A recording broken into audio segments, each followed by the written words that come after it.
Well, good morning. How are you all today? And welcome to American Reversion. I'm Steve Smith. Is America falling? That's the question I want to ask you. And I'm going to actually read something here from one of our commenters, one of our patrons on the Patreon side. And he's also going to answer it, and then we'll talk a little bit about it. But that's an important question. I'm sure you all have kind of tussled with that yourself. Is America beyond redemption? Is it beyond the point where we can hope for a reversion, or should we keep fighting for it? And to what extent? These kinds of things. Those of you watching from elsewhere, from Canada, from Australia, from New Zealand, from Europe, just apply this, see how much this applies to your own country. I'm sure that much of it will. Some of it won't, to be real honest, because, well, it won't. You'll see what I'm talking about. But as I was going through the comments of, and I tell you, those of you who are not yet with us on the Patreon channel, you're about to see why you should be. Okay? You're about to see that. We'd love to have you. By the way, the link is always down below, but it's a whole different kind of community than the YouTube is. I was looking through the comments on the one that I put up where Larry Arnn of Hillsdale College was interviewing Heather McDonald on race, merit, and the future of our republic. I put that up over there, and as I was going through this, I saw a comment from Hondo Bob. Now, interestingly, Hondo is one of our real thinkers. We have a lot of real thinkers, to be honest. Between the integrated preparedness and American Reversion Patreon channels, we have some thinkers. And Hondo is certainly one of those. Interesting thing was, I was holding off to read another one of his comments from a previous one, and then this came up, and I said, well, okay, I want to do this one first. Tom Usher is another one of our great. Tom's one that I have designated the poet laureate of integrative preparedness over there. I copied his stuff and put it together in a little file for me to go back and watch, and I'm doing the same thing with Hondo here. By the way, Hondo is the one who made these lanterns behind me. If you've noticed those beautiful lanterns that I love, that I have lit every video that I make on all the channels, he made those. One if by land and two if by sea, and I on the opposite shore will be to spread the alarm through every Middlesex village. I forgot one of the verses in there. Through every Middlesex village and farm, for the country folk to be up and to arm. Okay, so Hondo, here's his comment, and listen to this. You're going to be you're going to feel more directed as a result of hearing this. Okay.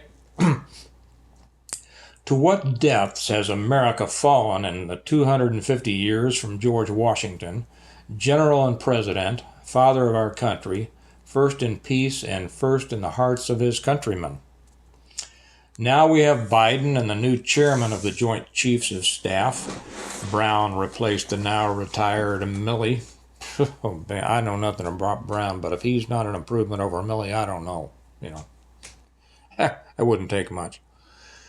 A president and general who are first in war against the Constitution, first in defending the peace, and first in calling the hearts of their countrymen racist. It is symptomatic of the danger we are in. We are in the fight of our lives, a fight for our storied nation's continued survival as founded. Those of us who love America's founding principles recognize we are under heavy bombardment. The institutions and traditions that have made our country great are under lethal assault. They are being dismantled. The cultural guardrails are all but gone. The way he puts these things so beautifully. It illustrates to your mind exactly what he's talking. I'm a writer, and I wish I could write this well. The arts, the sciences, entertainment, the government agencies, federal, state, and local bureaucracies, corporations, the financial sector, many churches, and yes, the military, long bastions of stability in the United States, have been deeply infected with creeping socialism. The law, journalism, sports, nearly every private enterprise have all gone woke and anti-American. Traditional morality, family values, basic statements of fundamental reality like there are two sexes are all called hate. Reason, logic, evidence, the notion of discoverable truth, all are seen as marks of privilege or supremacy or intersectionality of badness. Elected officials and the entire apparatus of government are corrupt and reckless and shallow and ignorant, totally unmoored from our foundational greatness. Have we reached the point, as Ronald Reagan warned, that if we ever forget that we're one nation under God, we'll be a nation gone under? Are we going under? Truly, it seems things are falling apart. The center is not holding. Anarchy is unleashed. Anyone who sees the state of American society that way is not wrong. But here's the rub. This isn't new.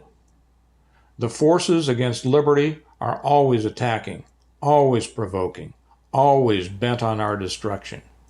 It is out of this very battle that we were born as a republic.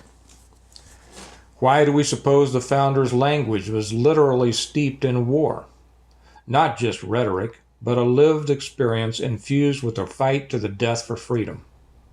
Why are our revolutionary founding documents seasoned with the suffering and sacrifice of patriots? Why do we suppose our national anthem credits bombs bursting in air as giving proof to show the flag is, as it truly is, miraculously still there?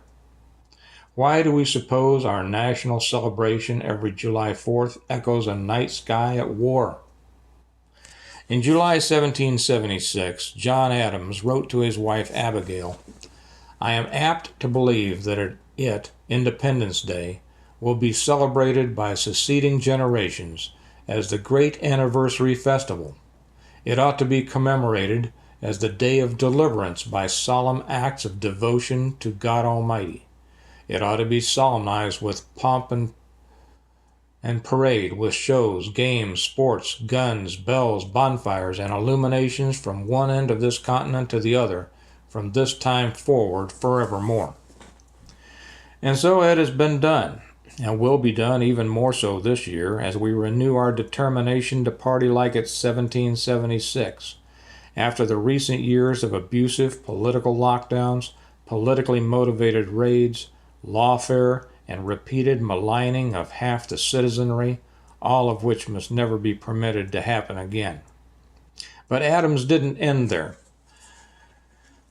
The quintessential American Independence Day games, sports, guns, bonfires, and illuminations we now enjoy as an annual summer night's outing came at enormous pain. As he put it, "I am well aware of the toll and blood and treasure that it will cost us to maintain this declaration and support and defend these states. Yet through all the gloom I can see the rays of ravishing light and glory. I can see that the end is more than worth all of the means, and that posterity will triumph." And there once again is the stark battle for the Republic, the very real conflict we have always been destined to wage from our inception. Dark to light, the flash against the night, freedom versus her enemies, the very reason for America on earth. Yes, we are the founders' posterity, in whom they placed so much hope and for whom they paid so dearly. Yes, we will triumph, and yes, dark forces will fight us and our posterity every step of the way with extreme prejudice. We must expect this battle forever. But we do not fight it alone. As Rush Limbaugh once said, we really are a nation blessed by God. I firmly believe that after having studied elements of American history, the true story of Thanksgiving, so many absolutely unique, wonderful things had to happen. There's a book by Catherine Drinker Bowen called Miracle at Philadelphia. It's about the writing of the Constitution, how it came together. It is a miracle. No other time in human history has anything like the United States ever been attempted. The Constitution has never been attempted anywhere but here, And it worked, and it continues to work, despite efforts to undermine it from within. Our founding documents remain a powerful threat to the left, Rush added. The reason for George Washington's first Thanksgiving proclamation was largely about thanking God for the newly ratified Constitution. Everybody who participated in the Constitutional Convention realized how unique it was, how special it was, how privileged they were to be a part of it. And remember the phrase, lives, fortunes, and sacred honor. People sacrificed everything to create this nation. The 56 signers of the Declaration of Independence, many of them, lost everything, including their sons who were taken prisoner and tortured. They were told their sons would be released if they would renounce the Declaration of Independence. They didn't renounce it. This is what the leftists don't get, the pricelessness of American liberty. They don't have the first clue why we treasure it, our flag, our patriotic songs, our shared experience, including our history's pain and error, and our love for the American way of life. In the vast majority of the country, that is absolutely intact, and it is what strengthens us now. The spirit of '76 remains in our DNA. So now, defending America's founding ideals is our battle. It's for this purpose we are here. Gird up. I tell you, I've read that several times, and every time I read it, it means more, and I feel it more.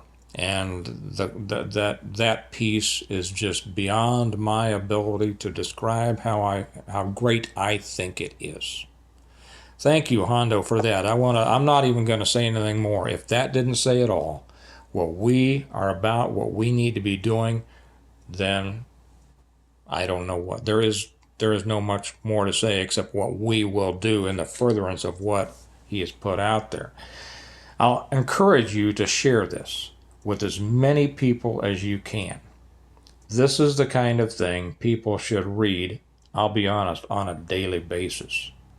And it illuminated not just the genesis of our country, but the reality of the attacks we have been under since its inception and the responsibility that is ours to shoulder now.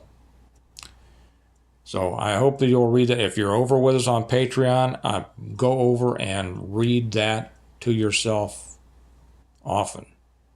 If you're not with us on Patreon, this is why I encourage you to come over. This is why. This piece that Hondo wrote is a weapon in the battle we are fighting. And he has given it to us to share and to use, to help those people who may not be feeling as energetic as they should in the defense of what we believe in and in our country, and to show those who are against us that our resolve is strong and that we won't give up. So with that, thank you, Hondo, for that. For everyone else, like I say, read it over and over. Share this video with as many people as you can think. And remember that America needs a reversion, and you need to be a part of it. Y'all have a good day, and I'll talk to you later. Bye-bye.